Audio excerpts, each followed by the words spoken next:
Indy, remember the rules? Oh, we cannot talk. We have to restart again. Okay, let's go again. So we are getting ready to make signs for peaceful protesting. People have said bring kids, don't bring kids, but we really wanted them to be a part of history. We wanted them to be on the front line, if you will, of seeing what their ancestors for hundreds of years have done to fight for the color of their skin. We're gonna write some different things for the peaceful protest. So we're gonna write things like Black Lives Matter. We're gonna write Actually, we write black because we're black. yeah, we are black. But we all are black, so we all have melanin. Ooh, melanin popping. No, I need we all get Guys, one. we're not gonna fight over markers, guys. We're not gonna fight over markers. Guys, we got it first. Hey guys, we're gonna be peaceful protesting, no fighting. Wait, Barry, this where's one? that sage? Get all this bad energy out. What is Fight I'm over telling no that one. you're being mean. I'm not being no mean. Use the white side now, and I'm gonna get brown ones. Well, I'm still telling. You know how to do big letters, like capital letters. B. Put the B. Yeah. I want to put the circle. Mine did. Yeah, the outside. That's fine, just...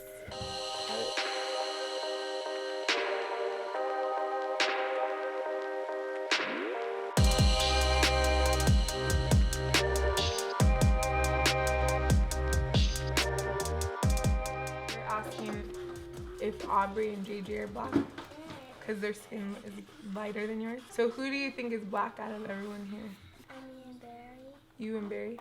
Yeah. Not Indy? Not JJ? Not Jordy? Not, what about Auntie Jordy? Is mommy black? You are melanin. I'm melanin. You're melanin. We're all melanin. So the answer to your question, Chummy, is we're all black. We're just different colors. So we're just all different shades, but we still come from black. Bear's not letting us. She had a Bear, we're trying to talk on the video, and you guys are fighting over markers. They're fighting. But listen, guys, we're fighting. This is supposed to be peaceful for people who are actually fighting for their lives. Idea. Why don't we just all use black markers and no one gets colors? Oh, because the whole protest is over color. It's crazy because when my babysitter was saying that one of the girls didn't know that the other sister was black, it was like on one hand I was not happy and proud that like they're not just basing color and they're not identifying with just color, and then on the other end it's like sad and clearly I have a lot of work to do, that they know their roots and they know where they come from and they know how important the color of their skin is. And I think a big thing that I'm hearing a lot of white people saying right now is I don't see color. And so I don't want them to not know that they're black. I want them to be black and be proud of being black. But it's like I don't want them to attach their blackness with negative, which is what society has done. Even like growing up, I was like, I don't know if you have the same experience, but a lot of times with the groups of girls who were darker skinned, and sometimes in some black groups that were in the school, they didn't really accept me. They were looking at me because they were like, you're light skinned, you're better, like, not you're better, but like you're just different than us because I was a different skin color. So like, but then to white people, it's like you're still black. Even though, you know, it's like we don't see color. Colorism is a thing, and that's not just in the black community. That's in like, you see that in Asians and you see that in Hispanics, and everything is trying to get away from being darker skinned because there's so much negative like connection to your skin color. As you're saying, teaching them, what's interesting is I look at my 5 daughters in my home and they all have a different rainbow of shades of black and brown, and we haven't even taught them race in our home and they know so much like already, like so to the point of like Carly, I remember when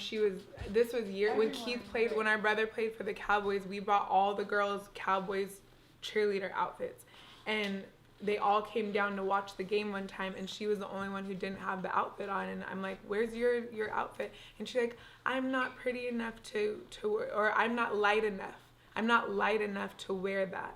So then I was like on a haul of searching on the internet for dark-skinned cheerleaders in a uniform to show her that it doesn't matter what color you are, you can be in a uniform. And where did she get that from? Even if one of the girls told her that, they learned it from somewhere. They didn't learn it from us teaching them that. And then like our almost 13-year-old, her making comments that boys won't like her, you know, because she's getting into that age, or that her light-skinned friends are prettier. And just like with my sister, like I definitely went through that stereotype of being the prettier girl because I was light-skinned, but then still, like, I will never forget crying in like, I think I was 6th or 7th grade, crying on the bathroom floor with all my white friends about not being pretty enough because my hair was nappy and like I like just had different features, and I wasn't pretty as the white girls that the boys I had crushes on were liking, because they didn't like the black girls, they liked the white girls. So it's just like, where did we even pick up? And then what puts the plot twist is now you look at our society and it's like the culture, what is it that we were talking about? Culture appropriation, yeah. Where everyone wants to look like the black girl with the big booties or the fuller lips or the different braids and hairstyles. Yes. To a degree, I think it's just flattery to the black race that other races can't deny the beauty that is in the black community. So even though we have been brought down and tore down and told that we're less than, and told that we're criminals and we're uneducated and we're all these different negative things, I look at culture appropriation as the flattery of our race, of like, we are beautiful, we have the ideal, the prototype.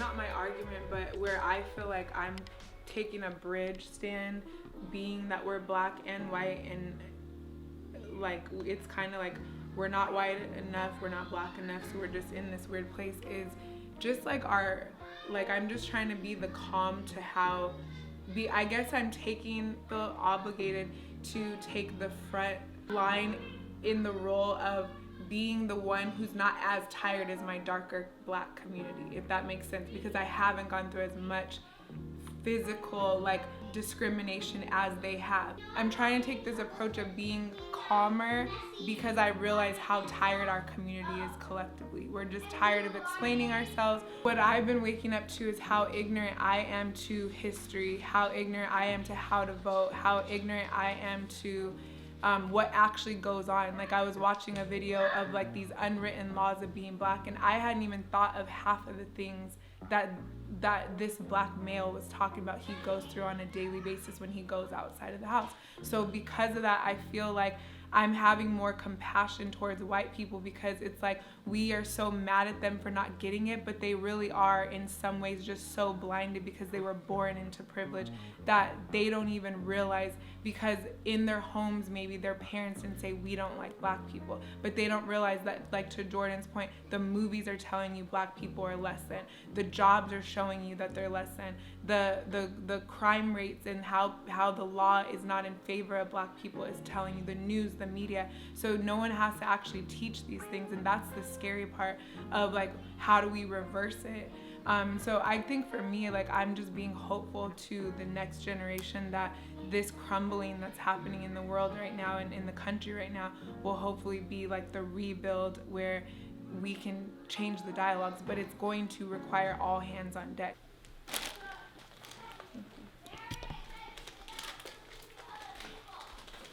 I'm just gonna walk through this. All right, we're loading up the car. We're gonna get all the kids in there and head out to go check out the protest. I really don't know what to expect. I don't know how many people are supposed to be there. Emotionally, I feel excited. I feel empowered. I feel emotional. Like, I know my babysitter said when she went, she was just bawling, crying the whole time of just the reality that we even have to do something like this to just live our life and be human. Like it actually is pretty crazy, but I'm grateful that I get to be able to do something. So here we go. I believe that things need to be changed and Black Lives Matter, and we all should be treated equally, no matter what our skin color is. lost her life. Hands up! Don't shoot! When I say George, you say Floyd! George! Floyd! George! Floyd! I can't breathe! I can't breathe!